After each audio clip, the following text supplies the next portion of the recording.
Iran முன்வைத்த அமைதி ஒப்பந்தம் எனக்கு பிடிக்கவில்லை, அது முற்றிலும் ஏற்றுக்கொள்ள முடியாதது என கூறி அமைதி ஒப்பந்தத்தை அமெரிக்க அதிபர் டிரம்ப் நிராகரித்துள்ளதால் 10 வாரங்களாக நீடித்து வரும் மோதல் மேலும் தொடருமா என்ற அச்சம் அதிகரித்துள்ளது.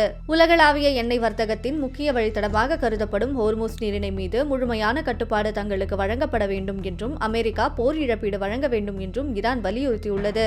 கடற்படை முற்றுகையை முடிவுக்கு கொண்டு வரவும் தாக்குதல்கள் நடக்காது என உத்தரவாதம் அளிக்க வேண்டும் எனவும் அமைதி ஒப்பந்தம் மூலம் வலியுறுத்தப்பட்டதாக ஈரானின் அரசு ஊடகமான தஸ்னீம் செய்தி நிறுவனம் தெரிவித்துள்ளது.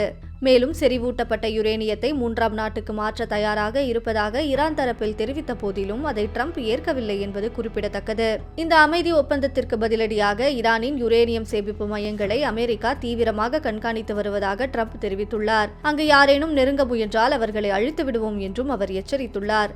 இதற்கு பதிலளித்த ஈரான் ராணுவம் அமெரிக்காவின் புதிய தாக்குதல்களை இனியும் பொறுத்துக் கொள்ள மாட்டோம் என்று கடுமையாக எச்சரித்துள்ளது. இஸ்ரேல் பிரதமர் நெத்தன்யாகுவும் ஈரானின் அணுசக்தி நிலையங்கள் முழுமையாக அகற்றப்படும் வரை இந்த போர் நிற்காது என்று தெரிவித்துள்ளார். சர்வதேச சந்தையில் கச்சா எண்ணெய் விலை உயரக்கூடும் என்ற அச்சம் அதிகரித்துள்ளதால் உலக நாடுகள் கவலையடைந்துள்ளன.